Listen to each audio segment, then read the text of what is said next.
Kita semua saat ini sedang sama-sama berdiri di sebuah ambang. Ya, di belakang kita ada tahun yang baru aja kita lewati, dengan segala ceritanya. Dan di depan kita terhampar tahun yang baru, yang rasanya masih kayak lembaran kosong. Coba deh di momen ini kita jujur sama diri sendiri. Apa sih yang sebenarnya kita rasain? Waktu kita berdiri di perbatasan antara tahun yang lama dan tahun yang baru ini, perasaan apa yang paling kuat muncul di hati? Biasanya nih, ada dua kubu perasaan yang muncul. Sebagian dari kita mungkin ngerasa plong banget. Bersyukur tahun ini akhirnya selesai juga.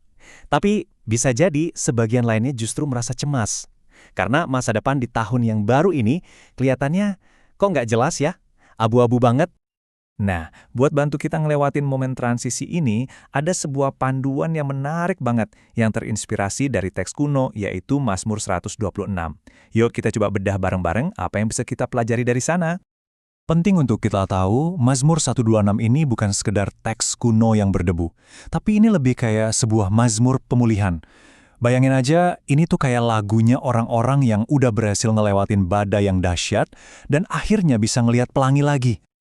Oke, mari kita selami lebih dalam. Jadi, Mazmur ini ngajak kita buat melakukan sebuah perjalanan refleksi dari 3 sudut pandang yang beda. Pertama, melihat ke masa lalu. Kedua, memeriksa ke dalam diri kita. Dan ketiga, menatap ke masa depan.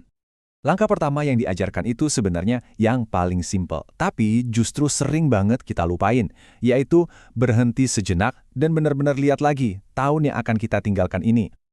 Mazmur ini ngegambarin sebuah pemulihan yang saking luar biasanya, sampai rasanya tuh seperti mimpi. Pernah nggak sih ngerasain hal kayak gitu? Pas sesuatu yang baik banget terjadi dan rasanya terlalu indah untuk jadi nyata, sampai kita cuma bisa ketawa dan bersuka cita. Nah, itulah yang mereka rasakan. Tapi, disinilah muncul sebuah pertanyaan yang cukup menohok buat kita semua tentang apa yang nempel di ingatan kita selama setahun terakhir ini. Ternyata, ada kecenderungan alami kita sebagai manusia. Kita tuh seringkali jauh lebih gampang ingat sama luka dan masalah daripada ingat sama berkat dan pertolongan, ya kan? Nah, Mazmur 126 ini seolah-olah ngajak kita buat melawan arus itu, untuk secara sadar dan sengaja mengingat lagi setiap kebaikan yang pernah terjadi. Jadi, inilah poin penting pertama yang bisa kita ambil. Tutup tahun ini dengan rasa syukur.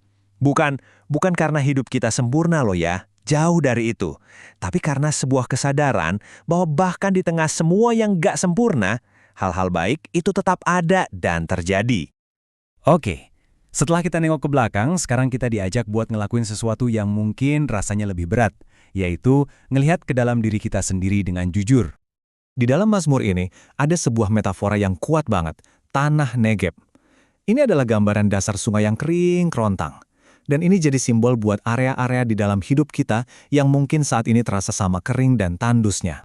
Dan area kering ini bisa macam-macam bentuknya ya.